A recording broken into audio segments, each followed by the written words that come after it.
Hello everyone. इसके पिछले lectures में हम लोगों ने देखा कि दो वेक्टर्स को हम लोग कैसे ऐड करते हैं। उसके बाद फिर जब हम लोग ऐड करते हैं दो वेक्टर को तो उसकी जो रिजल्टेंट होती है, ठीक है, उसकी मैग्नीट्यूड क्या होगी, साथ ही साथ उसकी डायरेक्शन क्या होगी। दैट इज कि अगर हम दो वेक्टर को जोड़ते हैं तो हमें क्या देता है, एक वेक्टर देता है। अगर कोई वेक्टर क्वांटिटी हमें मिल रही है तो उसका मैग्नीट्यूड भी होना चाहिए और उसकी डायरेक्शन भी होनी चाहिए। तो दोनों किस मेथड से निकलता है और उसकी वैल्यूज कितनी आती है, ये हमने पिछले लेक्चर्स में देखा। ठीक है, आज के लेक्चर्स में हम लोग उसी पर बेस्ड कुछ एग्जांपल्स करेंगे। ठीक है, और उसके बाद फिर आगे बढ़ते हुए हम लोग डायरेक्शन कोसाइंस देखेंगे और उसके ऊपर बेस्ड कुछ न्यूमेरिकल्स देखेंगे। ठीक है, चलिए देखिए, हमने पिछले लेक्चर्स में क्या देखा कि अगर दो वेक्टर है ना, ए वेक्टर, ठीक है, ये हो गया हमारा ए वेक्टर, ये हो गया हमारा बी वेक्टर। ठीक है, इन दोनों को अगर मुझे ऐड करना है और इन दोनों के बीच का एंगल थीटा है, ठीक है, तो जो रिजल्टेंट वेक्टर होता है हमारा वो क्या होता है, इन दोनों इस पैरेललोग्राम का जो डायगोनल होगा, है ना, जो कि दोनों के टेल से मिलकर के कहां मिलता हो, नेक्स्ट एंड पे दोनों के जो एंड यहां पे मिल रहे हैं उस जगह पर मिलता हो। कि या फिर आप ट्रायंगल लॉ से देखें तो ये बी वेक्टर को क्या करो, आप यहां पे ला करके बैठा दो। ठीक है, तो ये हो गया हमारा रिजल्टेंट, किसके बराबर है, ये a vector plus B vector के बराबर है। ठीक, इसकी मैग्नीट्यूड कितनी आती थी, अगर मैं मॉड आर की बात करूं तो ये किसके बराबर आती थी, अंडर रूट मॉड मतलब इसकी मैग्नीट्यूड का square plus B square plus 2ab cos theta. यहाँ पे थीटा क्या होता है, थीटा होता है ए वेक्टर और बी वेक्टर के बीच का एंगल। एक बात बताओ कि अगर हमारा ए वेक्टर ये है और ये हमारा बी वेक्टर है तो क्या हमारा ये एंगल थीटा है, बोल सकते हो क्या, ये हमारा एंगल थीटा नहीं है। थीटा कौन सा एंगल होता है, एंगल हम दो वेक्टर के बीच का कब डिफाइन करेंगे, जब इस बी वेक्टर को क्या करें हम, a vector that is b vector के टेल को हम क्या करें, ए वेक्टर के टेल से टच करवा दें। ये हो गया हमारे, ये अब है क्या, ये अब मेरा बी वेक्टर है, अब ए का टेल और बी का टेल दोनों का टच कर रहा है। अब ये दोनों जो लाइंस जो एंगल बना रहे हैं एक दूसरे से, ये हमारा क्या है, थीटा है, ये हमारा थीटा नहीं है। ठीक है, तो ये सारी चीजें थोड़ी सी ध्यान देनी है। तो थीटा हमारा ये एंगल है, ए वेक्टर और बी वेक्टर के बीच का जो एंगल बन रहा है, बीच का एंगल हमने स्टार्टिंग में ही पढ़ाया था कि एंगल हम कैसे डिफाइन करते हैं, दो वेक्टर के टेल को मिला दो, बीच का जो एंगल बनेगा वही हमारा एंगल बिटवीन द वेक्टर होगा। ठीक है, तो ये आई थी हमारी मैग्नीट्यूड। अगर मैं आपसे डायरेक्शन की बात करूं तो डायरेक्शन कितना आ गया था सर, टेन अल्फा आ गया था हमारा B sine theta upon a plus B cos theta. यहां से जो हमारा अल्फा आया, अल्फा कितना आ गया था हमारा, tan inverse b sine theta upon a plus B cos theta. ठीक है, इसके ऊपर हमने बेस कुछ क्वेश्चंस भी करवाए थे और कुछ क्वेश्चंस आपको दिए थे। ठीक, अब देखो कि मान लो क्या है ना आपके पास कि दो वेक्टर है, ठीक है, दोनों के वेक्टर का बीच का एंगल क्या है, जीरो है। ठीक, ये जीरो नहीं, पहले मैं क्या करता हूं, दोनों के बीच का एंगल क्या ले लूं, 90 डिग्री ले लूं।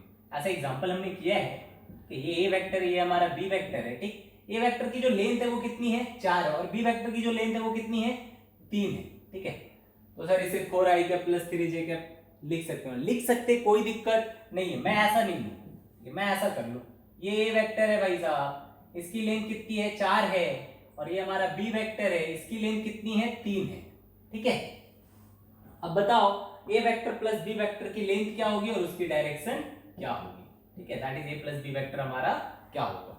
ठीक, तो मैग्नीट्यूड सबसे पहले हम क्या करेंगे, ये रिजल्टेंट है तो सबसे पहले क्या करो आप, इसका मैग्नीट्यूड निकालो। मैग्नीट्यूड निकालने के लिए एक पैरेललोग्राम बनेगा। अच्छा, इन दोनों के बीच का एंगल कौन है, इन दोनों का बीच का एंगल ये है, कितना है, 90 डिग्री है। तो बताओ मॉड आर क्या आ जाएगा, मॉड आर आ जाएगा सर सिंपली, देखो जब भी एंगल 90 डिग्री हो तो 90 डिग्री वाला तो ये टर्म क्या हो जाएगा हमारा, जीरो हो जाएगा। 2ab cos थीटा है ना, थीटा 90 तो cos 90 जीरो, तो ये टर्म क्या हो जाएगा हमारा, जीरो हो जाएगा। तो बचेगा क्या, simply under root of A square plus B square. ध्यान से देखो तो इस ट्राइंगल का ये बेस है और ये परपेंडिकुलर है, ये बेस और ये परपेंडिकुलर है, और ये जो आर है हमारा, क्या ये आर की जो मैग्नीट्यूड है वो हाइपोटेनस है ना, ये इस ट्राइंगल को देखो ध्यान से, तो ये क्या है हमारा, हाइपोटेनस है। राइट एंगल ट्राइंगल बन रहा है, राइट एंगल ट्राइंगल बन रहा है, तो hypotenuse is equal to under root of base का स्क्वायर प्लस परपेंडिकुलर का स्क्वायर। सिंपली उसी तरीके से निकल जाएगा। मॉडर्न निकल गया। बताओ ये अल्फा निकाल सकते हो क्या? बिल्कुल निकाल सकते हैं सर। ये 3 है, ये 4 है, तो 10 अल्फा क्या लिखेंगे हम? 10 अल्फा। यहाँ पे आंसर कितना आ जाएगा? अंडर रूट ऑफ 4 का स्क्वायर प्लस 3 का स्क्वायर रूट 25, तो ये आ जाएगा 5। तो इसकी लेंथ कितनी हो गई? 5 हो गई। अब alpha alpha 10 alpha is equal to क्या लिखोगे? 10 alpha is equal to perpendicular 3 base 4, तो 3/4 3/4 कब होता है? जब अल्फा क्या हो जाए हमारा? 37 डिग्री हो जाए। अल्फा क्या हो जाए? 37 डिग्री। तो डायरेक्शन क्या बोलेंगे? 37 डिग्री फ्रॉम ए वेक्टर, है ना। आर क्या हो जाएगा? ऑफ मैग्नीट्यूड 5, लेंथ 5 हो जाएगा, और डायरेक्शन क्या हो जाएगी? At 37 degree from A vector in anti clockwise direction, है ना, इन एंटी क्लॉकवाइज डायरेक्शन। ठीक है, यहाँ पे डायग्राम में हमें दिख रहा है। तो अब देखो, अब मान लो कि अगर दो वेक्टर हम लेते हैं और दोनों वेक्टर के बीच का एंगल क्या हो? 0। इस बार दोनों वेक्टर के बीच का एंगल क्या हो जाए? 0 हो जाए। मतलब कि मान लो कि ये एक वेक्टर है, ये एक वेक्टर है, और एक दूसरा वेक्टर ये है। इसे मान लो ए वेक्टर और इसे मान लो बी वेक्टर। ठीक है, इसकी लेंथ 3 है और इसकी लेंथ कितनी है? 2 है। मुझे ए वेक्टर प्लस बी वेक्टर निकालना है। मुझे क्या करना है? ए वेक्टर प्लस बी वेक्टर निकालना है। कितना हो जाएगा? आंसर बता सकते हो आप? हाँ सर, दो वेक्टर का आप जब भी सम निकालना रहता है, आपने बताया कि इस बी वेक्टर को उठा के इसके टेल को कहां रख दो? ए वेक्टर के हेड पर रख दो, है ना, ट्राइंगल लॉ से बताया था। तो ये हो गया हमारा ए वेक्टर, और यहां पे क्या रख दिया? बी वेक्टर को रख दिया। ठीक है, बताओ टोटल सम कितनी होगी? टोटल लेंथ क्या? अब टोटल लेंथ कौन सी होगी? यहां से लेकर के यहां तक की लेंथ, है ना, यही तो होगा हमारा ए वेक्टर प्लस बी वेक्टर। ठीक है, तो कितना हो जाएगा? सिंपली ये 3 है और ये 2 है, तो आर वेक्टर कितना आ जाएगा हमारा? 5 यूनिट लेंथ आ जाएगा। तो जब भी क्या हो, जब भी एंगल क्या हो, तो वेक्टर के बीच का एंगल 0 है, मतलब दोनों वेक्टर क्या है? सेम डायरेक्शन में, तो दोनों सिंपली क्या हो जाएंगे? जुड़ जाएंगे। अगर मैं फॉर्मूले से करूं तो सर, फॉर्मूले से करना है आपको, कर लो। r is equal to under root of A square plus B square plus 2ab cos कितना? थीटा कितना है यहाँ पे? थीटा हो जाएगा सर 0 डिग्री, तो कॉस 0, है ना, cos 0। तो आंसर कितना आ जाएगा? A square plus B square plus 2a plus b का होल स्क्वायर। तो a प्लस बी हमारा क्या आ गया? बाहर आ गया। तो मैग्नीट्यूड ऑफ r कितनी आ गई? a प्लस बी आ गई। अगर डायरेक्शन की बात करूं मैं, तो डायरेक्शन देखो, ऐसे तो डायरेक्शन समझ आ ही रहा है ना। ये भी इधर, ये भी इधर, दोनों सेम डायरेक्शन में, दोनों जब जुड़ेंगे तो क्या देंगे? वही डायरेक्शन को देंगे, है ना। और अगर तरीके से करें तो 10 अल्फा, अब बोले नहीं सर मुझे तो फार्मूले से करना है। 10 alpha is equal to B sine theta, B sine theta, theta कितना? 0, मतलब साइन 0 अपॉन नीचे a plus B cos theta, that is cos 0 1। तो आंसर कितना आ गया तुम्हारा? 0 आ जाएगा। तो अल्फा कितना हो गया हमारा? 0 हो गया। मतलब ए वेक्टर से कितना डिग्री पे? 0 डिग्री पे, मतलब ये खुद यही डायरेक्शन है। ठीक है, तो जब दो वेक्टर क्या हो? सेम डायरेक्शन में हो, तो सिंपली क्या होते हैं? उसके मैग्नीट्यूड ऐड हो जाते हैं। ठीक है, दिख भी रहा है, दो वेक्टर है, दोनों को ऐड करना है, तो इसे उठा के यहां रख दिया, तो कितनी लेंथ हो गई? टोटल इसके और इसके लेंथ के सम के बराबर होगी। और डायरेक्शन क्या होगी? डायरेक्शन इधर वाली होगी। ठीक है, अब मान लो कि अगर मैं क्या करूं, दोनों वेक्टर को क्या करूं? एक दूसरे के ऑपोजिट डायरेक्शन में रख दूं। ठीक है, दोनों वेक्टर को क्या करूं? एक दूसरे के ऑपोजिट डायरेक्शन में रख दूं। मान लो जैसे ये हमारा ए वेक्टर था, ये वेक्टर है जिसकी लेंथ कितनी है? 3। इसकी लेंथ कितनी है? 3। ये हमारा बी वेक्टर है, ठीक है, जिसकी लेंथ कितनी है? इसे 2 मान लो, जिसकी लेंथ कितनी है? 2। और इसकी डायरेक्शन क्या है? पहले वाले के ऑपोजिट है, पहले वाले के क्या है? ऑपोजिट है। ठीक, अब क्या करना है? अब सोचो, अब मुझे क्या निकालना है? ए वेक्टर प्लस बी वेक्टर निकालना है। क्या निकालना है? ए वेक्टर प्लस बी वेक्टर निकालना है। ठीक है, तो देखो क्या करोगे सर, क्या करना है? यहां पे आप क्या करो, ए वेक्टर तो हमारा यही है सर, ए वेक्टर हमारा यही से रेट से लिख लो, इसे किससे लिख लो? रेट से। देखो आगे तरीके, आगे तो सिंपली हम अपने मतलब कि थोड़े दिमाग लगा करके क्या करेंगे? सॉल्यूशन की निकालेंगे, और फिर क्या करेंगे? फॉर्मूले से सॉल्यूशन को निकालेंगे। ठीक है, तो ये हो गया हमारा ए वेक्टर सर। ये क्या हो गया? दैट इज जो आपने बताया है कि अगर दो वेक्टर का सम करना है, तो ये हमारा ए वेक्टर जिसकी लेंथ कितनी है सर? 3 है। इसकी लेंथ कितनी है? 3 है। और सर जो बी वेक्टर है, बी वेक्टर का अगर हमें सम करना है, तो बी के टेल को उठा के कहां रखना है? ए के हेड पर रखना है। तो बी के टेल को उठाओ और ए के हेड पे रख दो। ठीक है, ये हमारा बी वेक्टर हो जाएगा। इसकी लेंथ कितनी है? 2। तो बताओ नेट कितना बचा? दिस माइनस दिस, है ना, यही बचा ना। टोटल में लेंथ इतना प्लस हुआ और इतना माइनस हो गया, तो लेंथ तुम्हारा नेट लेंथ कौन सा बचा, यही बचा ना, यहां से लेकर के यहां तक। तो ये लेंथ कितनी है, 3 - 2 1 है, 3 - 2 1 है। और डायरेक्शन किधर होगी, डायरेक्शन जिधर दोनों की है उधर ही होगी। अगर मान लो कि बी हमारा 2 की जगह 4 होता, तो अगर ये 4 होता तो ये बी कहां तक आता, यहां तक आता, है ना, मतलब कि तो नेट कितनी आती, ये हो जाता -4 + 3 कितना होता, -1। मतलब कि यूनिट मैग्नीट्यूड दैट इज पीछे की तरफ 1 होती, डायरेक्शन किधर होती, दैट इज 1 मैग्नीट्यूड होती, और डायरेक्शन किधर होती, पीछे की तरफ होती। ठीक है, चलो देखो, तो ये तो हो गया तुम्हारा तरीके से, ये टोटल लेंथ तुम्हारा 3 था, है ना, और ये कितना लेंथ आया हमारा, 1 आया। डायरेक्शन किसका 1 बचा है, बी का या ए का, ए का बचा है सर, है ना। तो 3 - 2 कितना हो गया, 1। अगर तरीके से करते तो दैट इज की फॉर्मूले से, तो √a² + b² + 2ab, दोनों के बीच का एंगल थीटा यहाँ पे कितना है, थीटा है सर हमारा 180 डिग्री। तो ये क्या हो जाता है 2ab cos 180, cos 180 मतलब -1, तो a² + b² - 2ab, तो आंसर आता है a - b का होल स्क्वायर। तो बाहर आकर के ये क्या हो जाता है a - b। a क्या है हमारा, a है हमारा 3, b क्या है हमारा 2, तो 3 - 2 क्या हो गया 1।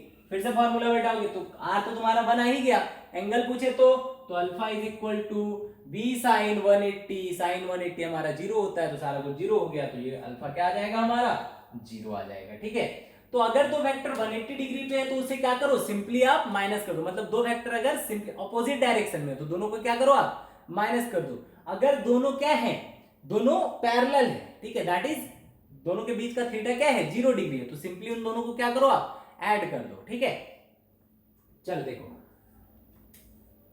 और आगे बढ़ते थोड़ा।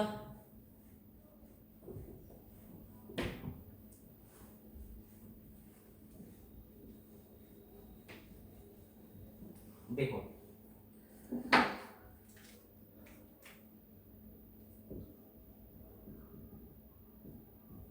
क्या लिखना है नोट करके देखो, मान लो ये हमारा एक वेक्टर है और ये एक वेक्टर है, ए वेक्टर है और ये हमारा बी वेक्टर है। ठीक है,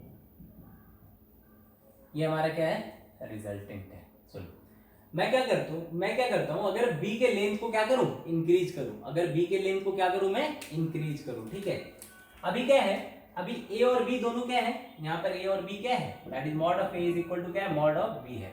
अगर दोनों इक्वल हैं, ठीक है, तो ये वाला एंगल और ये वाला एंगल क्या होगा बराबर होगा। ठीक है, ये एंगल और ये एंगल क्या होगा बराबर होगा। ठीक, लेकिन सोचो अब मैं क्या करता हूं, इसे मान लो अल्फा और इसे क्या मान लो बीटा। ठीक है, तो अल्फा इज इक्वल टू यहाँ क्या होगा बीटा होगा। ठीक, अगर मैं क्या करता हूं यहाँ पे b को इंक्रीज करता हूं, किसे इंक्रीज करता हूं मैं b को इंक्रीज करता हूं। ठीक है, और ये को उतना ही रहने देता हूं। ठीक, पहले b कहां था यहां था। ठीक है, तो रिजल्टेंट कैसा बन रहा था ऐसा बन रहा था। अब b कहां चला गया यहाँ, तो बताओ रिजल्टेंट किधर की तरफ शिफ्ट करेगा, b की तरफ या a की तरफ, बोलो रिजल्टेंट हमारा किधर शिफ्ट करेगा b की तरफ या a की तरफ। देखो अब हमारा रिजल्टेंट कौन सा है ये है। ठीक है, देखो ये किधर शिफ्ट किया b की तरफ शिफ्ट किया, पहले रिजल्टेंट ये था अब किधर हो गया b की तरफ। मतलब कि जो अब जो एंगल बना रहा था वो a से, वो एंगल क्या हो जाएगा अब बढ़ जाएगा, वो एंगल क्या हो जाएगा बढ़ जाएगा, है ना। मतलब मॉड b अगर ग्रेटर देन मॉड a है ना, तो बीटा क्या हो जाएगा लेस देन अल्फा हो जाएगा, या अल्फा क्या हो जाएगा ग्रेटर देन बीटा हो जाएगा। ठीक है, मतलब रिजल्टेंट जो हमारी वो किधर की तरफ शिफ्ट करेगी जिधर लेंथ ऑफ वेक्टर क्या हो ज्यादा। ठीक है, थर्ड कंडीशन कि b हमारा उतना ही है लेकिन a को हमने क्या किया इंक्रीज कर दिया, b हमारा उतना ही है लेकिन a को क्या किया हमने इंक्रीज कर दिया। जब a हमारा इतना ही था तो हमारा रिजल्टेंट क्या होता था, तब सर हमारा रिजल्टेंट ये होता था। ठीक है, लेकिन अब हमारा a कितना है सर, अब हमारा a इतना है ना। ठीक है, a को हमने क्या किया इंक्रीज कर दिया, अब हमारा a इतना है तो अब रिजल्टेंट कौन सा हो जाएगा ये वाला, है ना। देखो मतलब a के मैग्नीट्यूड को इंक्रीज किया तो रिजल्टेंट किधर शिफ्ट हुआ a की तरफ शिफ्ट हुआ, मतलब ये अल्फा और ये क्या है बीटा। इस बार बताओ मॉड a क्या है हमारा, या mod b is less than mod a है, मतलब क्या कि जो बीटा होगा वो ग्रेटर देन अल्फा होगा। मतलब यहां पे क्या समझ आया हमें कि जिधर की मैग्नीट्यूड दैट इज जिस वेक्टर की मैग्नीट्यूड ज्यादा होगी रिजल्टेंट एक्चुअली उधर के तरफ थोड़ा अलाइन होगा, ठीक है, दैट इज झुका हुआ होगा, ठीक है। मतलब कि जिस वेक्टर की मैग्नीट्यूड ज्यादा होगी उससे रिजल्टेंट का एंगल क्या होगा, कम होगा, है ना। मॉड भी ज्यादा तो उसका एंगल क्या है, कम है, ठीक है। चलो ये हो गया हमारा। अब मान लो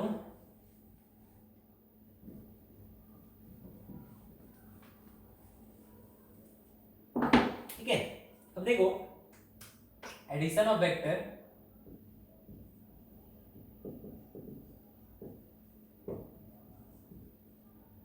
इन कंपोनेंट्स फॉर्म, ठीक है, ठीक है। देखो क्या इसमें एग्जांपल लेते हैं, कंपोनेंट्स फॉर्म मतलब कि तुम्हें ए वेक्टर दे रखा है किसके टर्म्स में, आई जे और के टर्म्स में, ठीक है।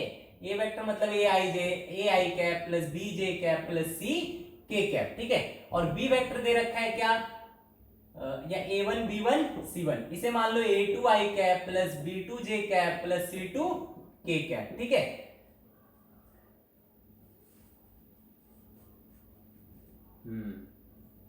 ठीक है, अब मुझे निकालना है a vector plus b vector, मुझे क्या निकालना है a vector plus b vector. तो a वेक्टर को हम क्या लिख सकते हैं, a1 i cap plus b1 j cap plus c1 k cap, और b वेक्टर को क्या लिख सकते हो, a2 i cap plus b2 j cap plus c2 k cap. ध्यान से सुनो कि देख अभी वेक्टर फॉर्म में लिखा हुआ है, तो a1 और a2 जो है, a1 और a2 जो है ये दोनों क्या है, सेम डायरेक्शन में, तो दोनों क्या होंगे, सिंपली ऐड हो जाएंगे, और डायरेक्शन क्या रह जाएगी, वही रह जाएगी। अभी बताया था कि अगर दो वेक्टर क्या हो, सेम डायरेक्शन में, तो दोनों की मैग्नीट्यूड क्या हो जाती है, ऐड हो जाती है, और डायरेक्शन क्या रह जाती है, वही रह जाती है। तो यहाँ पे a1 i कैप और a2 i कैप ये दोनों क्या हो जाएंगे, ऐड हो जाएंगे, तो क्या आएगा a1 plus a2 i cap, simply j और j भी ऐड हो जाएंगे क्योंकि इन दोनों की डायरेक्शन सेम है, तो b1 plus b2 j cap, ये दोनों भी ऐड हो जाएंगे, c1 plus c2 k cap, ठीक है। तो ये हो गया हमारा a vector plus b vector. ये क्या है हमारा, इन दोनों का वेक्टर फॉर्म आया, इन दोनों का क्या आया है, वेक्टर फॉर्म आया है, ठीक है। इसका मतलब क्या है कि अगर ये क्या लिखा हुआ है, एक डायरेक्शन ही तो लिखा हुआ है कि भाई साहब एक वेक्टर हमारा इधर की तरफ, मान लो ये हमारा ओरिजिन है, ठीक है, ये पॉइंट हमारा ओरिजिन, तो एक वेक्टर इधर की तरफ है और एक वेक्टर हमारा इधर की तरफ है, ठीक है, मतलब ये वेक्टर हमारा इधर की तरफ है, तो दोनों का रिजल्टेंट वेक्टर क्या होगा, ये है ना, ये दोनों, ये एक वेक्टर, ये दो वेक्टर हो गया ना। अब इन दोनों वेक्टर को देखो तो रिजल्टेंट कौन सा हो जाएगा, ये वाला वेक्टर, ठीक है। इसे थोड़ा ऐसे देख लो, ये हेड है, ये टेल है, ठीक है, ये एक वेक्टर है, ये वेक्टर है, तो रिजल्टेंट हमारा ये वाला वेक्टर हो गया, ये भी आई जे और के टर्म्स में ही आएंगे, ठीक है। तो देखो अब मान लो जैसे कि अब मुझे यहाँ पे क्या होते हैं, वैल्यूज दिए होते, ठीक है, तो आंसर हमारा कितना आता, ठीक। इससे पहले क्या करो ना, हम थोड़ा सा एग्जांपल्स लेते हैं, ठीक है, उसके बाद फिर आपको अच्छे से समझ आएगा। चलो देखो यहां पे क्या करो, आप एग्जांपल ले लो, क्या लेंगे, ए वेक्टर है 2 i कैप या 3 j कैप, एक ए वेक्टर है क्या है 3 i कैप, ठीक है, और एक वेक्टर है बी वेक्टर क्या है 4 j कैप, ठीक। अब हमें क्या निकालना है, ए वेक्टर प्लस बी वेक्टर निकालना है, हमें क्या निकालना है, ए vector plus B vector, that is r vector निकालना है, ठीक है। और हमें साथ ही साथ आर कैप भी निकालना है, मतलब कि उस डायरेक्शन का यूनिट वेक्टर भी निकालना है, ठीक। देखो ए वेक्टर प्लस बी वेक्टर निकालना है भाई, है ना, तो ए वेक्टर दिया हुआ है 3 i कैप, ये दिया हुआ है 4 j कैप, तो ए वेक्टर प्लस बी वेक्टर क्या लिखोगे आप, ए वेक्टर की जगह लिख दिया सर 3 i कैप और बी वेक्टर की जगह क्या लिख दिया 4 j कैप, मतलब सर ये i कैप की तरफ 3 है ना, और j कैप की तरफ 4 है, ठीक है, ठीक। और इन दोनों का मुझे क्या निकालना है सर, रिजल्टेंट निकालना है, क्या यही हमारा रिजल्टेंट होगा, हाँ सर यही हमारा क्या होगा, रिजल्टेंट होगा, ठीक है। तो बताओ इसकी मैग्नीट्यूड लिख सकते हैं क्या, बिल्कुल लिख सकते हैं, अंडर रूट ऑफ दिस का स्क्वायर प्लस दिस का स्क्वायर, ये कितना आ जाएगा 5 आ जाएगा, ये कितना आ जाएगा 5 आ जाएगा। तो बताओ ये हो गया आर वेक्टर, ठीक है। तो मॉड आर क्या हो जाएगा हमारा, मॉड आर आ जाएगा अंडर रूट ऑफ 3 का स्क्वायर प्लस 4 का स्क्वायर, कितना हो गया ये 5।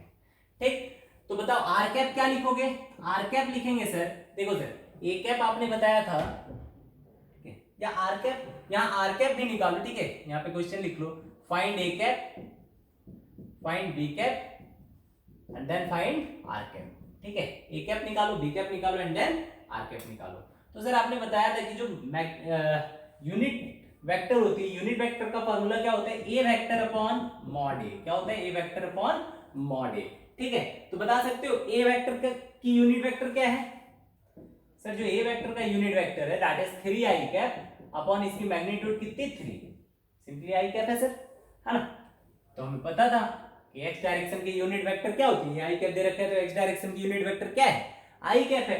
बी कैप निकालना है तो बी वेक्टर मतलब 4 जे कैप अपॉन मैग्नीट्यूड 4, तो ये आंसर कितना आ गया, जे कैप आ गया। लेकिन अगर आर कैप निकालना है तो क्या करें सर, आर कैप मतलब कि R vector upon mod R, R vector upon mod R. R vector क्या दे रखा है सर, आर वेक्टर में दे रखा है 3 i cap plus 4 j cap upon mod r कितना है 5, तो आर कैप आ जाएगा सर हमारा 3/5 आई कैप प्लस 4/5 जे कैप। अब आप बोलोगे सर ये तो लग रहा है, ये लग रहा है आपको यूनिट मैग्नीट्यूड के बराबर आएगी, अगर नहीं लग रहा है तो इसका क्या करो, आप मैग्नीट्यूड निकाल के देख लो, अंडर रूट ऑफ 3/5 का स्क्वायर प्लस 4/5 का स्क्वायर, 5 का स्क्वायर बाहर आ जाएगा, है ना, दैट इज 1/25, अंदर में क्या हो जाए 3 स्क्वायर प्लस 4 स्क्वायर, 3 स्क्वायर मतलब 9 प्लस 16 कितना हो गया 25, तो 25/25 क्या हो गया हमारा 1 हो गया, इसकी मैग्नीट्यूड कितनी आएगी 1 आएगी, ठीक है।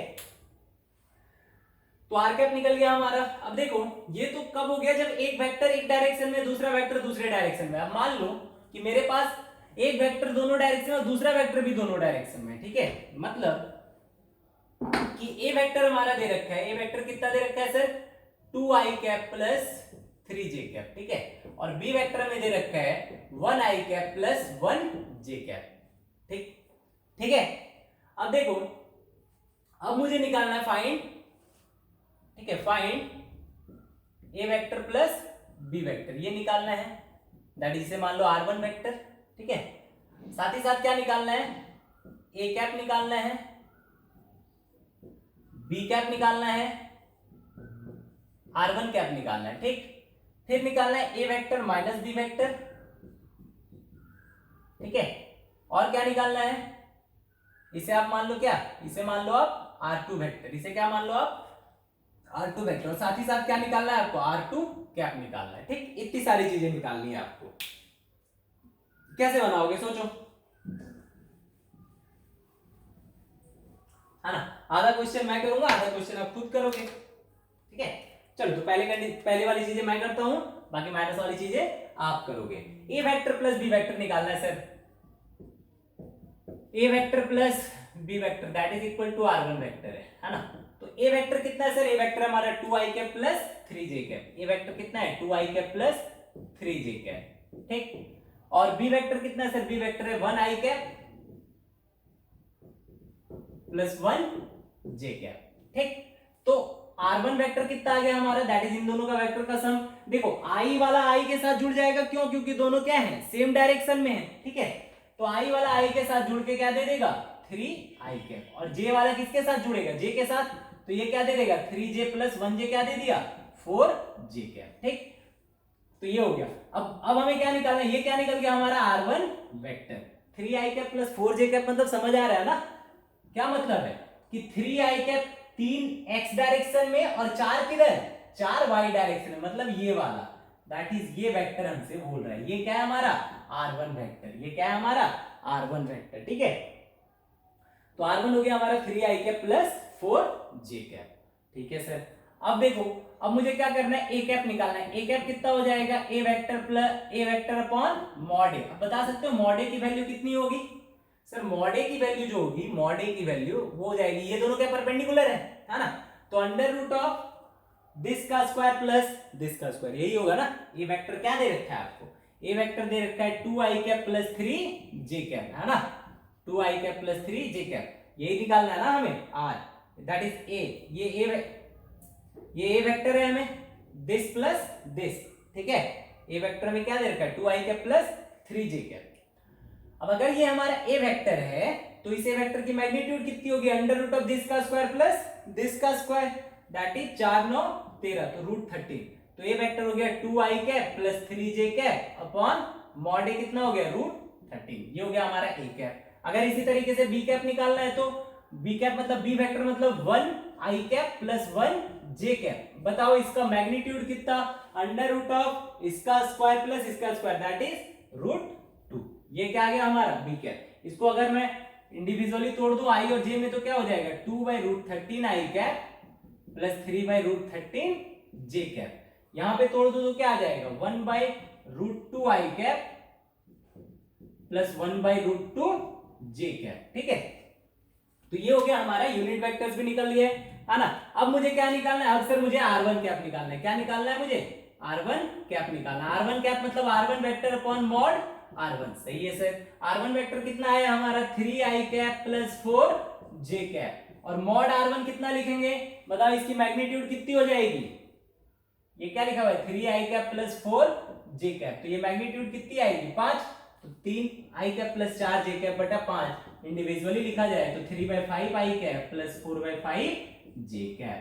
ठीक है, तो ये हो गया हमारा आंसर।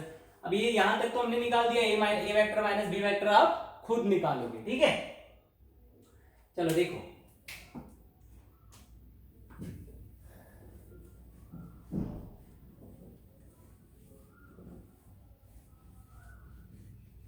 अब क्या करें,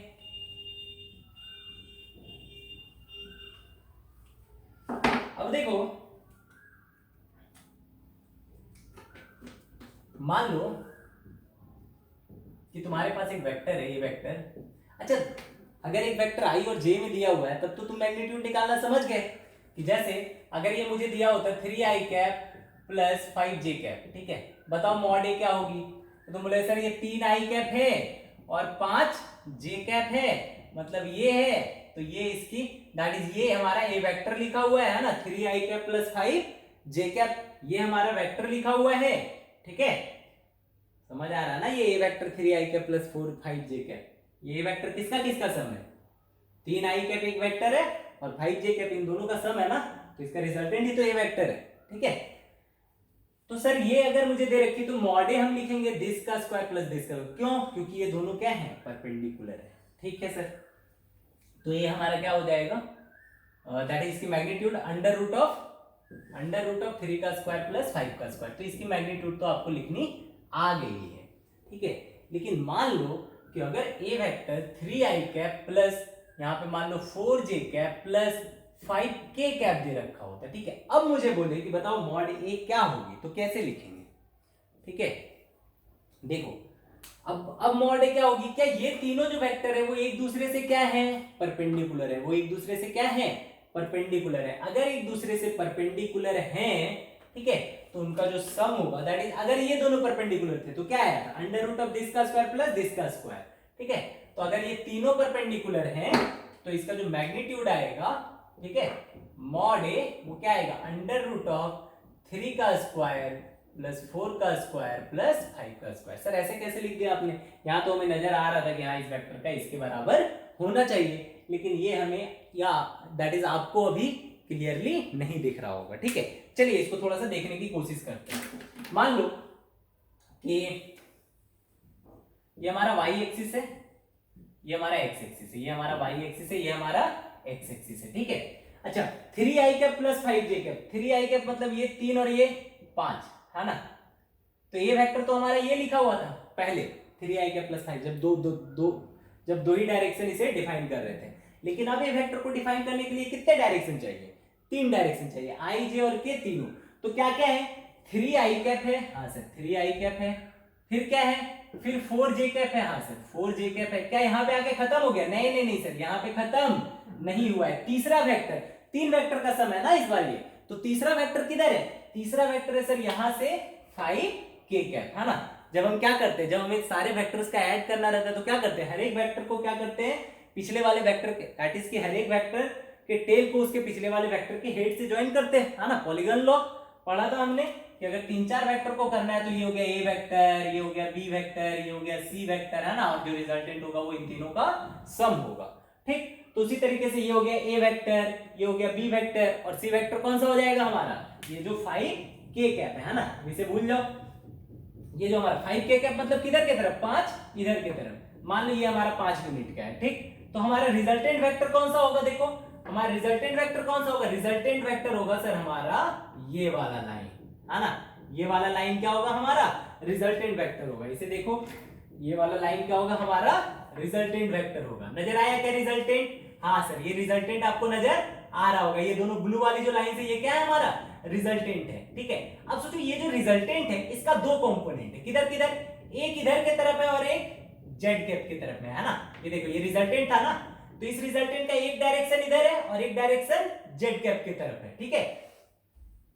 तो देखो ये नजर आ गया था रिजल्टेंट, इसका दो डायरेक्शन, एक इधर की तरफ और एक जेड कैप की तरफ, है ना।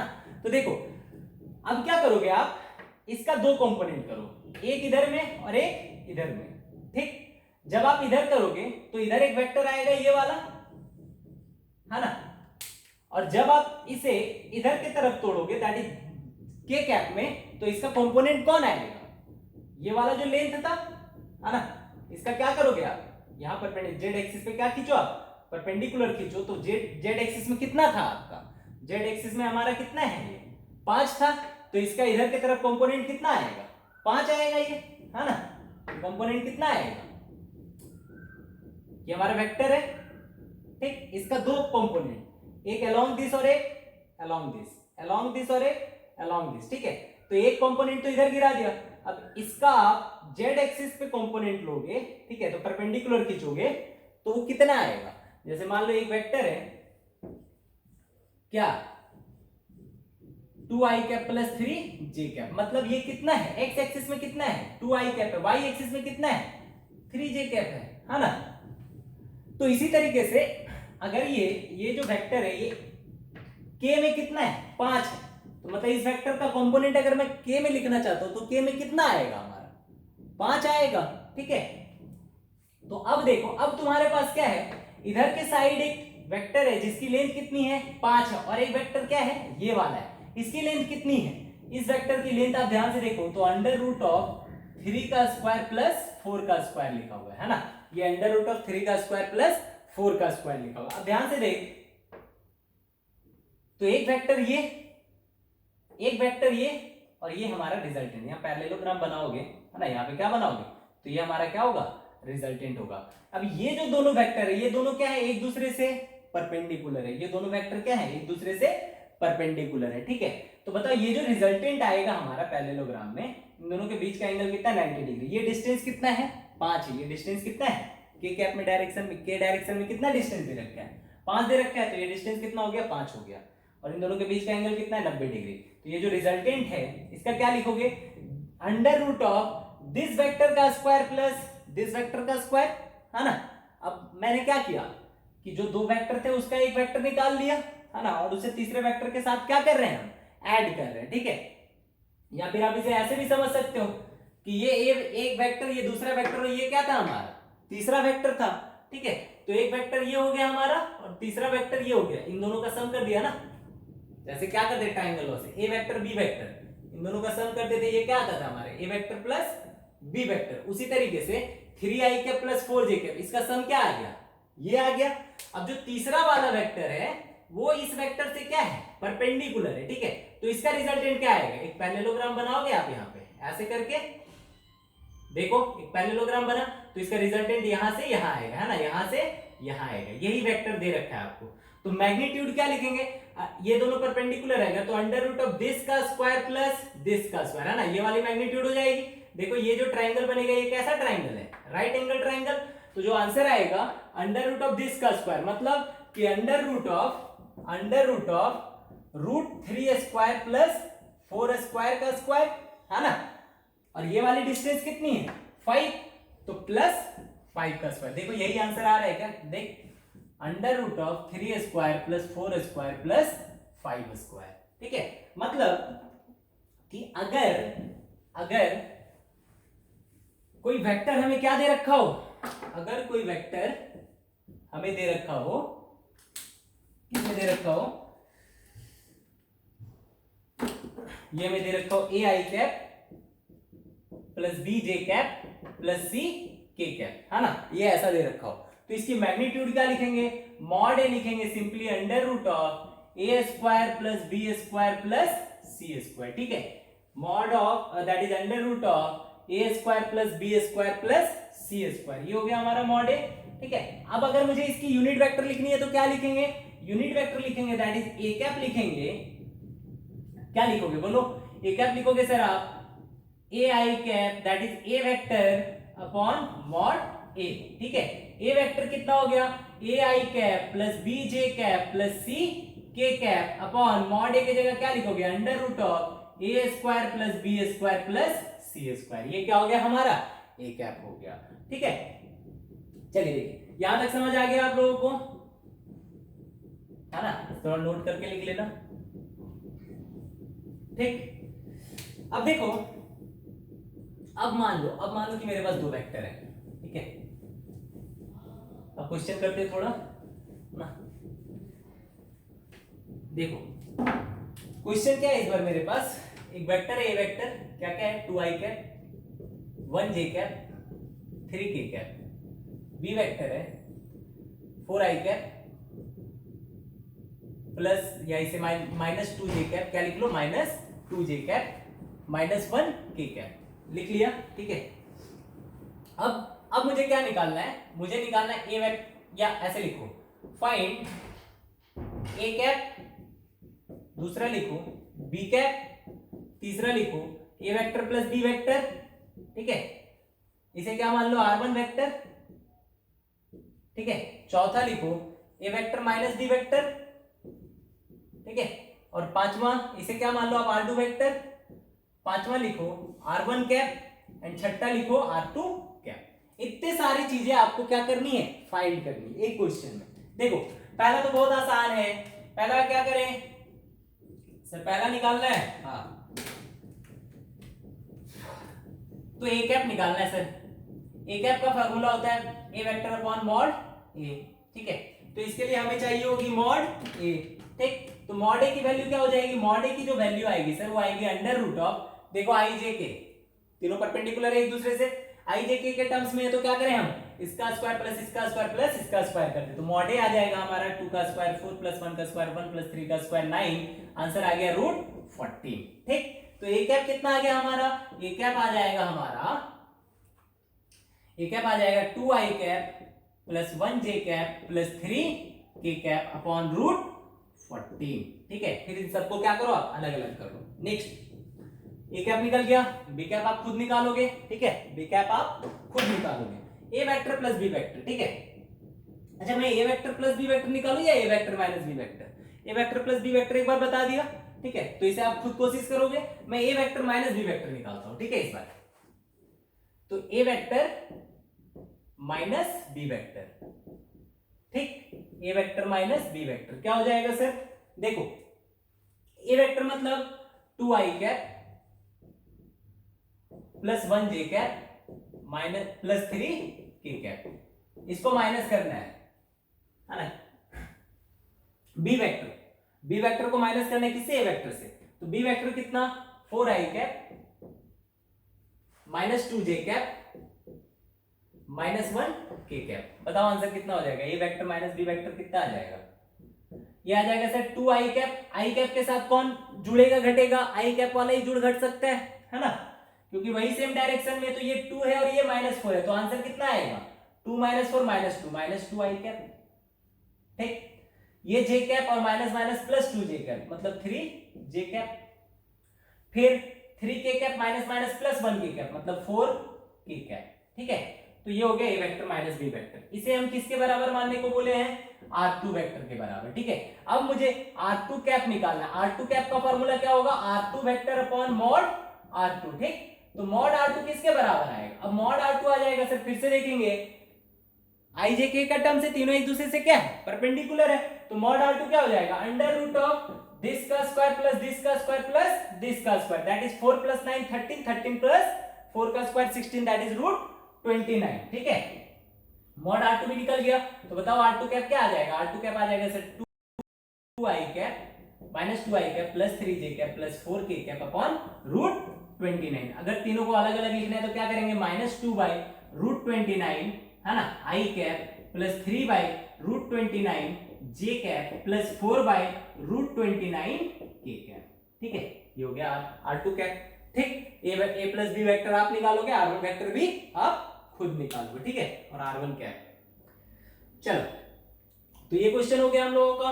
और देखो, अब यहां पे एक टर्म होती है जिसे हम लोग बोलते हैं डायरेक्शन कोसाइंस। क्या होती है वो, आइए देखते हैं। कभी कभी ये टर्म्स यूज होती है, ठीक है, इसलिए हमें इन टर्म्स के बारे में जानना जरूरी होता है ना। दैट इज की कहीं पर आपको क्या चीजें, आपको सब कुछ पता है, ठीक है, इन्हीं में से कुछ ऐसी चीजें जिसे हम लोगों ने क्या किया, नाम दे दिया। जो चीजें आपको क्या दे रखी होंगी, उस टर्म्स में दे रखी होंगी कि भाई आपको दे रखा होगा कि direction cosine of this vector is this. ठीक है, तो हमें तो पता है भाई कि एक्चुअली वो चीज क्या होती है, लेकिन जब तक हम जानेंगे नहीं कि उसे किस नाम से बुलाया जाता है, ठीक है, या उसका नाम क्या है, और अचानक से वो नाम आ जाए, तो आप उस क्वेश्चन को नहीं कर पाओगे। ठीक है, जैसे कभी कभी क्या होता है, हम लोगों से कुछ कुछ क्वेश्चन छूट जाते हैं। क्यों? क्योंकि वो क्वेश्चन हमें समझ में नहीं आता, या उसमें कुछ ऐसे टर्म्स यूज्ड होते हैं, ठीक है, जो टर्म्स हमने सुने नहीं है, लेकिन बाद में जैसे ही हम उसके आंसर्स को देखते हैं तो हमें क्या पता चलता है, अरे यार ये तो हमें आता ही था। ठीक है, लेकिन हमें पता ही नहीं था कि ये इस चीज को ये बुलाते हैं। ठीक है, देखिए, तो क्या देखेंगे हम लोग, डायरेक्शन कोसाइन। ठीक है, क्या होता है डायरेक्शन कोसाइन। मान लो जैसे एक वेक्टर ए वेक्टर क्या दे रखा है, ए आई कैप प्लस, यही से लिखो x i cap plus y j cap plus z k cap.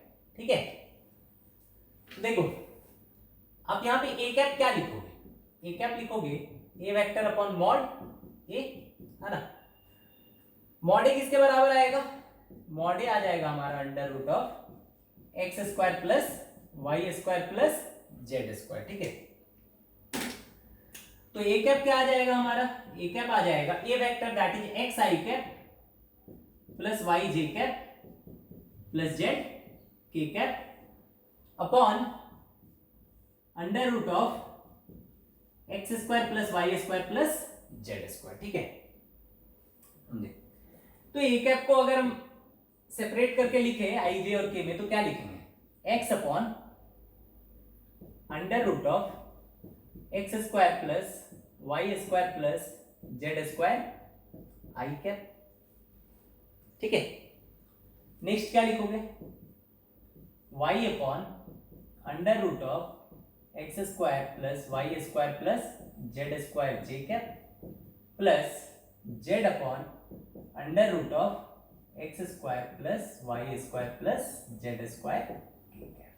ठीक है, ये जो टर्म्स है ना हमारे, दैट इज ये वाले,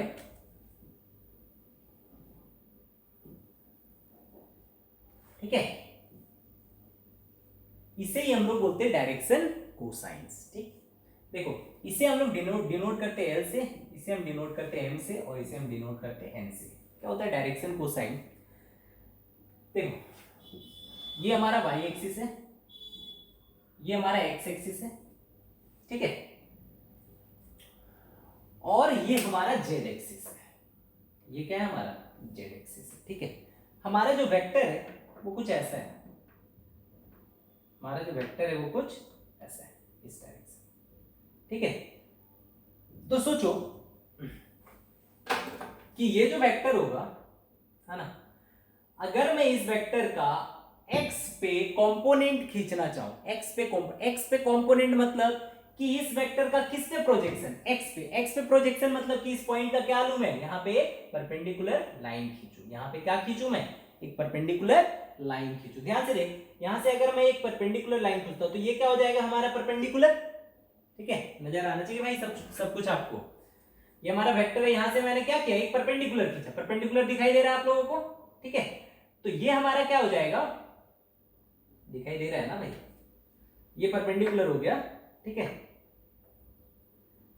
इससे थोड़ा ऐसे रखो ना, है ना, तो देखो परपेंडिकुलर मतलब कि ये इस वेक्टर का परपेंडिकुलर एक्स एक्सिस पे, ठीक है, ये, हाँ ठीक। तो ये क्या हो गया हमारा परपेंडिकुलर एक्स एक्सिस पे। तो देख यहां से एक परपेंडिकुलर ऐसा आएगा, ठीक है, ये परपेंडिकुलर, तो ये अल्फा जो बन रहा है ना, दैट इज ये एंगल बेस से जो ये परपेंडिकुलर बन गया अगर हमारा, तो ये क्या बन गया बेस, और बेस ही हमारा क्या होता है, एक्स कंपोनेंट होता है, ठीक है। तो ये हो गया x component, that is x, इसका क्या एक्स कंपोनेंट, आई कैप में कितना वैल्यू है, एक्स है, आई कैप में कितनी वैल्यू है, एक्स है, मतलब इसका आई कैप के तरफ में कंपोनेंट कितना है, एक्स है।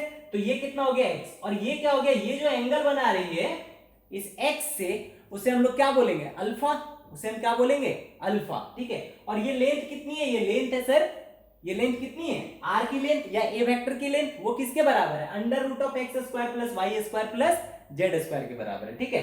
तो इसका एक्स एक्सिस में कंपोनेंट कितना है, एक्स के बराबर है। अब देखो अगर मैं बोलूं ये एक्स है और ये जेड है, तो एक्स एक्सिस से एंगल अल्फा है ना, ये एंगल अल्फा मान लो, अल्फा क्या लिखोगे आप, परपेंडिकुलर, सॉरी हाँ कॉस अल्फा क्या लिखोगे आप, base upon hypotenuse, base upon hypotenuse, base क्या होगा, बेस होगा हमारा x component of this vector, base क्या होगा एक्स को, जैसे एक वेक्टर है, मान लो एक वेक्टर है, इस वेक्टर का हमें कंपोनेंट लिखना रहता था, तो कंपोनेंट के लिए क्या करते थे, इस पे एक परपेंडिकुलर खींचते थे, यही करते थे ना भाई।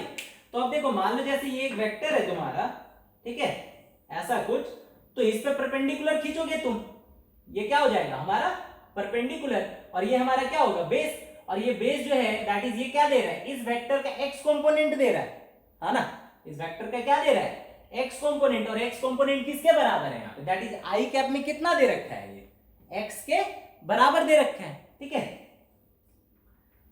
तो यहां से आपने परपेंडिकुलर खींचा, ठीक, तो देखो एक ट्रायंगल बन रहा है, ये है ना, ये ट्रायंगल देख रहे हो, राइट एंगल, ये और ये हाइपोटेनस, ठीक। तो ये एक्स एक्सिस के साथ एंगल कितना बनाया, ये एक्स एक्सिस के साथ माना हमने अल्फा एंगल बनाया, ठीक है। इसका थोड़ा 3D डायग्राम अगर मैं बनाऊं तो वो कैसा बनेगा देखो,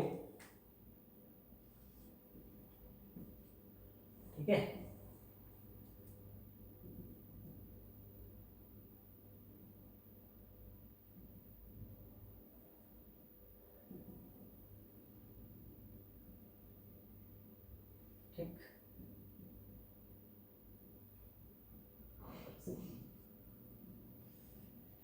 ठीक है, ऐसा करते हैं, आप लोग को दिख रहा होगा 3D डायग्राम, थोड़ा सा देखने की कोशिश करो, इसे थोड़ा सा घुमाओ, ये पूरा लाइन क्या है थोड़ा सा घुमा हुआ है ना, ये इधर की तरफ कुछ ऐसा दिख रहा होगा आपको, 3D में देखना चाहो तो ये आपको कुछ ऐसा दिख रहा होगा, है ना। और ये वेक्टर यहाँ से यहाँ पर है, ठीक है।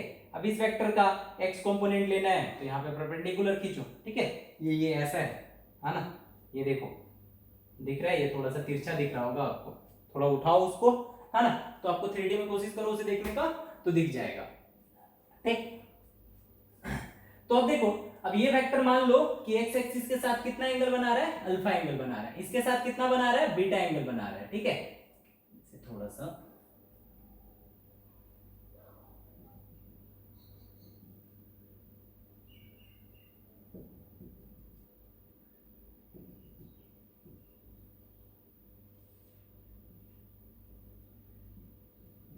ठीक है, ये इसके साथ अल्फा बना रहा है, इसके साथ कितना एंगल बना रहा है, बीटा, है ना। और जेड एक्सिस के साथ जो एंगल बना रहा है वो कितना बना रहा है, इसे मान लिया हमने गामा, ठीक है। जेड एक्सिस मतलब ये बाहर दिख रहा है, ये बाहर की तरफ है, ये एक्सिस है, तो जेड एक्सिस मतलब जेड एक्सिस कौन सा, ये वाला, है ना।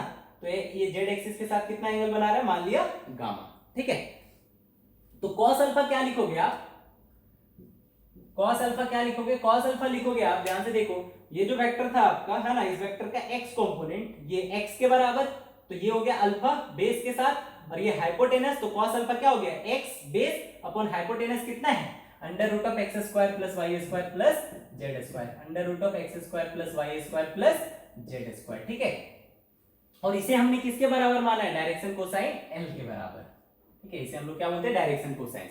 उसी तरीके से बीटा, अब देखो ये एक वेक्टर है ना, ये वाला जो वेक्टर है ना 3D में, ये ऐसा है, ठीक। अब इसका y पे परपेंडिकुलर खींचो, y पे ये हो जाएगा परपेंडिकुलर। अगर ये तुम्हारा परपेंडिकुलर हो जाएगा तो देखो यहाँ पे एक ट्राइंगल बन रहा होगा, राइट एंगल ट्राइंगल, जिसका ये परपेंडिकुलर होगा, ये वाला दैट इज ये एंगल 90 डिग्री होगा, और ये हमारा क्या हो जाएगा, परपेंडिकुलर हो जाएगा, और ये नीचे वाला क्या होगा, बेस होगा। बेस मतलब बेस मतलब कि ये कंपोनेंट y कंपोनेंट इस वेक्टर का कितना है, that is J y cap में, जे कैप में कितना है, y के बराबर है, ठीक है।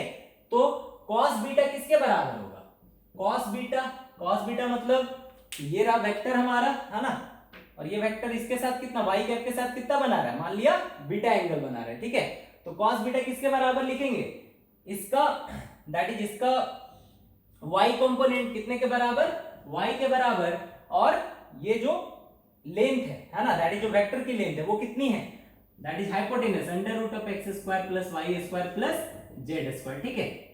ये हो गया हमारा m, और cos गामा यहां से क्या लिखोगे भाई, cos गामा लिखोगे, दैट इज z एक्सिस के साथ है ना, कितना एंगल बना रहा है ये गामा, ये आपको दिख रहा है इतना बड़ा नहीं है भाई, ये वेक्टर है हमारा, और ये हमारा क्या है, z एक्सिस है, z एक्सिस पे परपेंडिकुलर खींचोगे, है ना, ये हमारा वेक्टर, इसे थोड़ा इमेजिन करने की कोशिश करो, नहीं तो बाकी जो फार्मूला है उससे आपका काम चल जाएगा, ठीक है।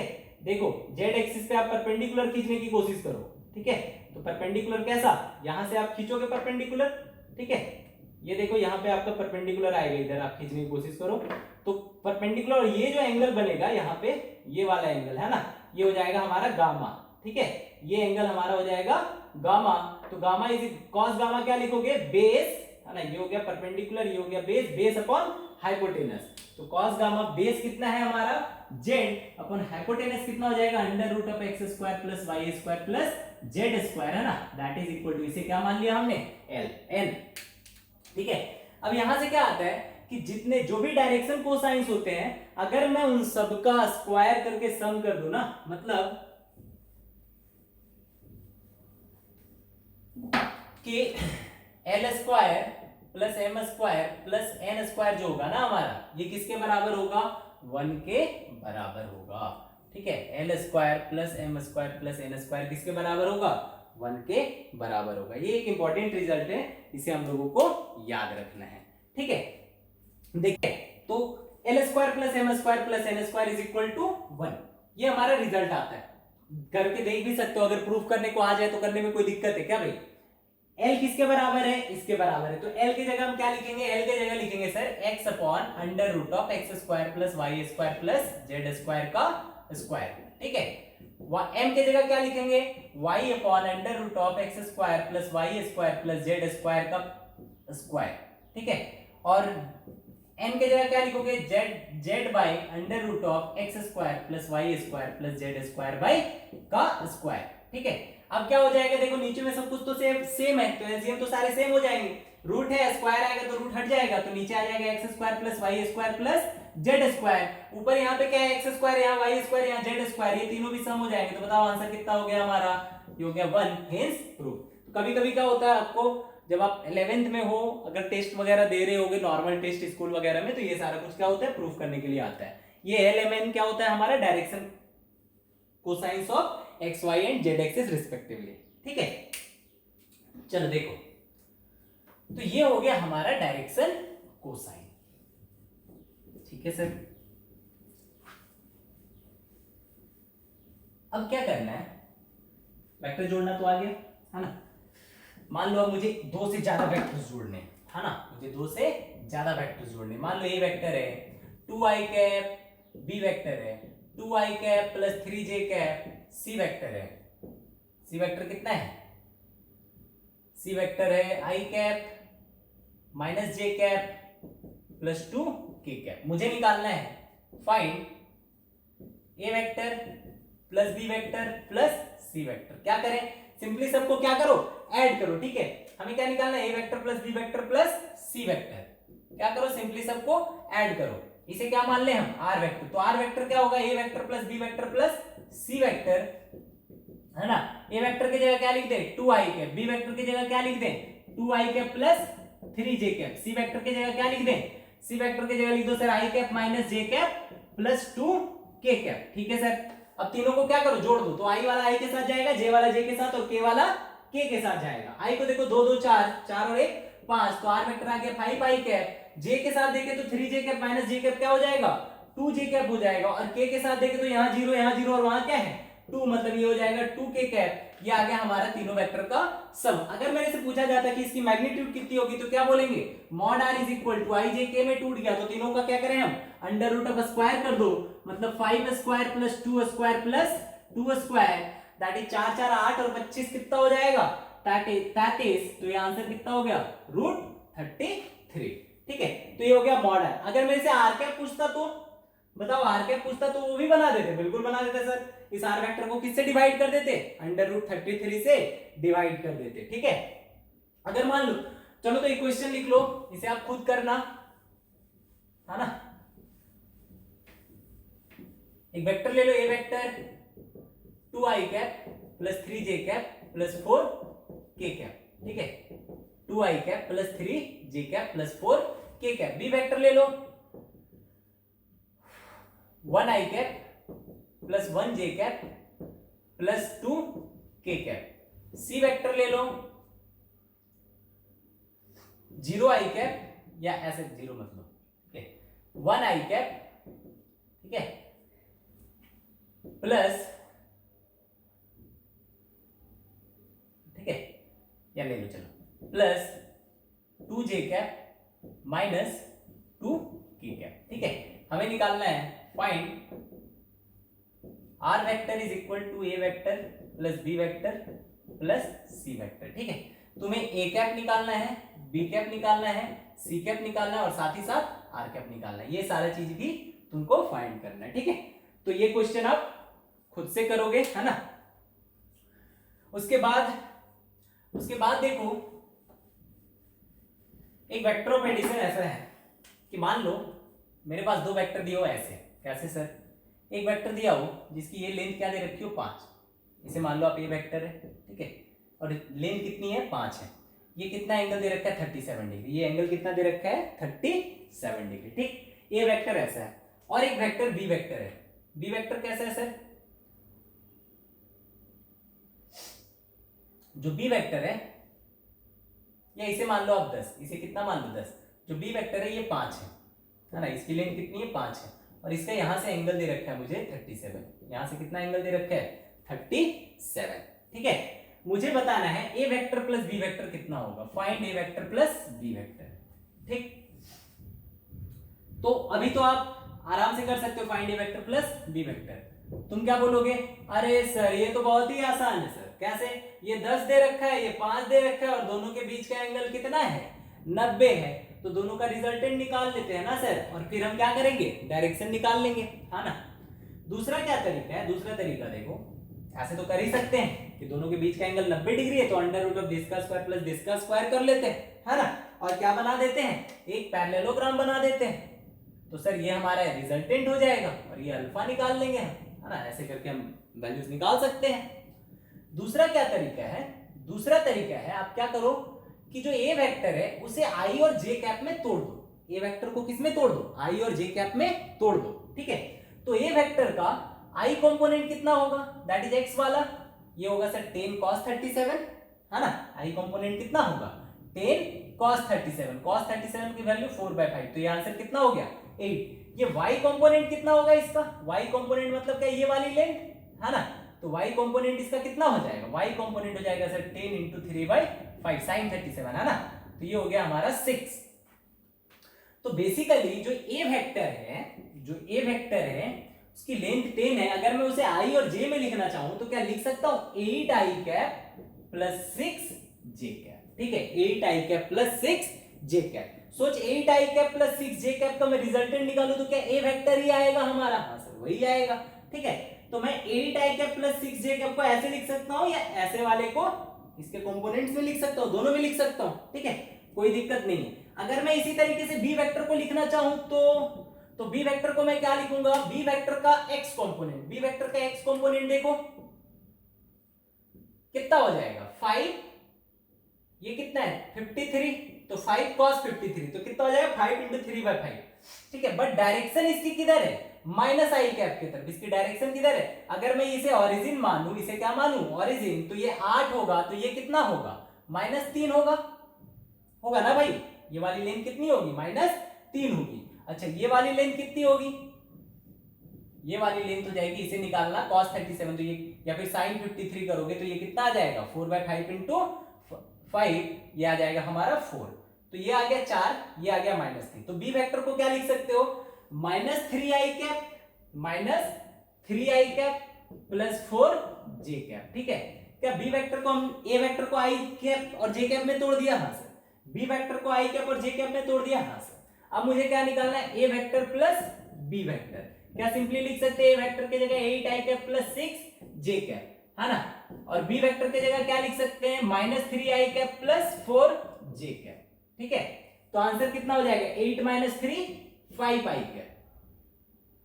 ठीक है, और ये कितना हो जाएगा, j कैप वाला 6 + 4 10j कैप। ठीक है, तो ए वेक्टर प्लस बी वेक्टर हमारा इतने के बराबर आ गया। अब इसका मैग्नीट्यूड निकालना है, तो मैग्नीट्यूड कितना हो जाएगा, √5 का स्क्वायर प्लस 10 का स्क्वायर। देख तो पहले भी वही आ रहा था क्या, ये 5 था, ये 10 था, तो √5 का स्क्वायर प्लस 10 का स्क्वायर आ रहा था, अभी भी वही आ रहा है। एंगल निकालना है तो 10 अल्फा इज इक्वल टू, है ना, देखो ए वेक्टर प्लस बी वेक्टर, इसे क्या लिख दें हम, आर वेक्टर। तो आर वेक्टर क्या दे रखा है, आर वेक्टर दे रखा है सर हमें 5 आई कैप में, 5 किस में, आई कैप में, और जे कैप में कितना, जे कैप में सर हमें 10 दे रखा है ना, 10 जे कैप। ये हमारा क्या है, आर वेक्टर है, ये हमारा क्या है, आर वेक्टर है, और ये एंगल हमारा क्या हो जाएगा, अल्फा हो जाएगा। ठीक है, ये एंगल क्या हो जाएगा हमारा, अल्फा हो जाएगा। तो 10 अल्फा कितना हो जाएगा, 10 अल्फा आ जाएगा 10/5 दैट इज इक्वल टू 2, तो अल्फा आ जाएगा हमारा 10 इनवर्स 2। ठीक है, समझो बात को। तो ये अल्फा कहां से आया हमारा, ये अल्फा आया है हमारा एक्स एक्सिस से, ये अल्फा कहां से आया है हमारा, एक्स एक्सिस से आया है। ठीक है, अगर मैं यहां पे बात करता, अगर मैं एक्स एक्सिस और वाई एक्सिस में नहीं तोड़ा होता, ठीक है, और मैं डायरेक्ट निकालने की बात करता, तो आप पैरेललोग्राम ऐसा बनाते, है ना, तो ये हमारा क्या हो जाता, रिजल्टेंट हो जाता। अगर ये रिजल्टेंट होता तो ये हमारा क्या होता, अल्फा होता, है ना। अब जब ये अल्फा होता तो हमारा अल्फा कहां से आता, ये अल्फा आता हमारा किससे, ए वेक्टर से। देखो ये अल्फा और वो अल्फा दोनों अलग अलग आएंगे। ठीक है, यहां 10 अल्फा तुम क्या लिखते, यहां 10 अल्फा लिखते, ये वाली लेंथ कितनी 5 और ये वाली लेंथ कितनी, बोलो, ये वाली लेंथ कितनी हो जाएगी 10, तो ये हो जाता 5/10 दैट इज 1/2। तो ये भाई 10 इनवर्स 1/2 है, ये अल्फा क्या है 10 इनवर्स 1/2 है। तो जनरल तरीके से अगर निकालते हैं हम अल्फा को, तो अल्फा हमारा कहां से आता, ए वेक्टर से आता। ठीक है, और अगर मैं आई कैप और जे कैप में तोड़ के निकाल रहा हूं तो ये अल्फा कहां से आ रहा है 10 इनवर्स 2, तो ये अल्फा आ रहा है हमारा एक्स एक्सिस से। तो कौन सही है, दोनों सही है, बट दोनों का आपको जब एंगल लिखना पड़ेगा तो लिखना पड़ेगा वहां पे कि भाई साहब ये अल्फा कहां से है, ये अल्फा है एक्स एक्सिस से, ये कहां से है एक्स एक्सिस से, और ये अल्फा कहां से है, ये जब आप तरीके दैट इज फॉर्मूले से निकालते तो अल्फा कहां से आता हमारा, ये अल्फा आता फ्रॉम ए वेक्टर, ये अल्फा कहां से आता ए वेक्टर से। ठीक है, दोनों आंसर सही है, बट ये अल्फा कहां से है ए वेक्टर से, और ये अल्फा कहां से है आई के दैट इज एक्स एक्सिस से। ठीक है, दैट इज अगर मैं इसे अल्फा 1 मान लूं और इसे मैं अल्फा 2 मान लूं, तो मैं अल्फा 2 ध्यान से देख, तो अल्फा 2 मतलब ये रिजल्टेंट तो वही रहने वाला है, रिजल्टेंट थोड़ी चेंज करेगा। तो अल्फा 2 मतलब ये पूरा एंगल अल्फा 2 है ना, तो अल्फा 2 किसके बराबर है, अल्फा 1 प्लस 37, मतलब आप 10 इनवर्स हाफ और 37 को दोनों को ऐड करोगे तो वो 10 इनवर्स 2 के बराबर आएगा। ठीक है, चलो, तो ये तो हो गया सर। देखो सर, ऐसा था कि आपको लग रहा होगा, क्या लग रहा होगा कि सर परपेंडिकुलर वाला ही आसान था। ठीक है, दैट इज उसी तरीके से कर लेते, क्यों आई कैप और जे कैप में तोड़ रहे हैं।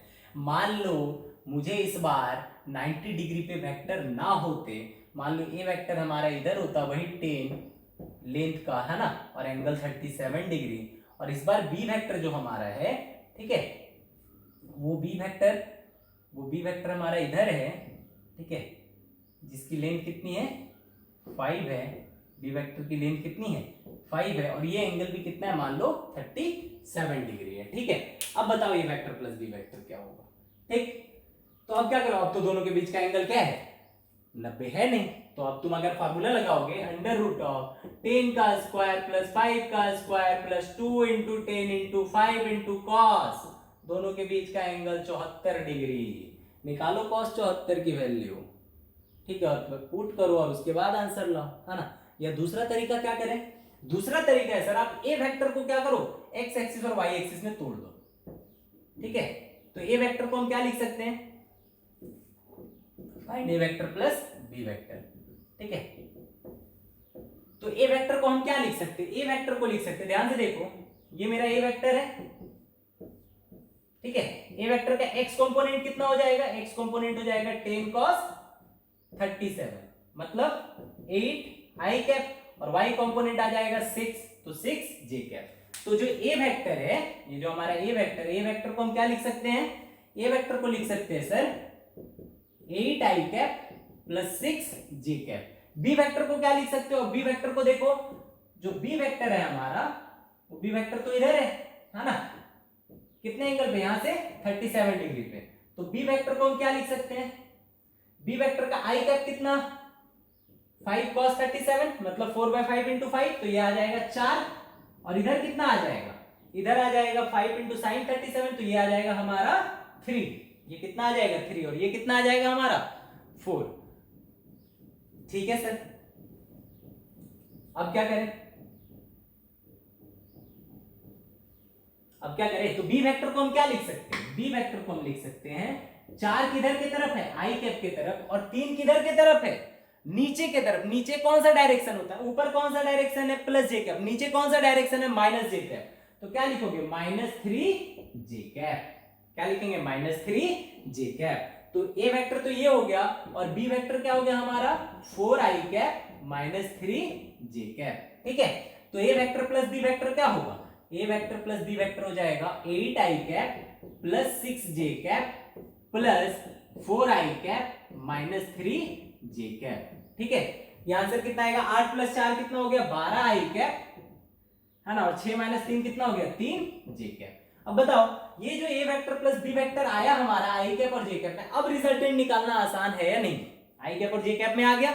अब मॉडार क्या लिखेंगे, मॉडार लिखेंगे √12 का स्क्वायर प्लस 3 का स्क्वायर, दैट इज 144 प्लस 9 कितना हो जाएगा, 153। तो ये हो गया √153, ये क्या आ गया हमारा मॉड आर। आर कैप निकालना हो तो, आर कैप निकालना है तो सर आर वेक्टर में क्या करो आप, √153 को डिवाइड कर दो, ठीक है, तो आर कैप निकल जाएगा। तो सोचो ये तरीका आसान है या ये तरीका आसान है, बिल्कुल ये तरीका आसान है, ठीक है। तो आगे जैसे जैसे हम लोग बढ़ेंगे ना, जब तुम 2D काइनेमेटिक्स पढ़ोगे तो इन सारी चीजों का बहुत यूज हो जाएगा, ठीक है।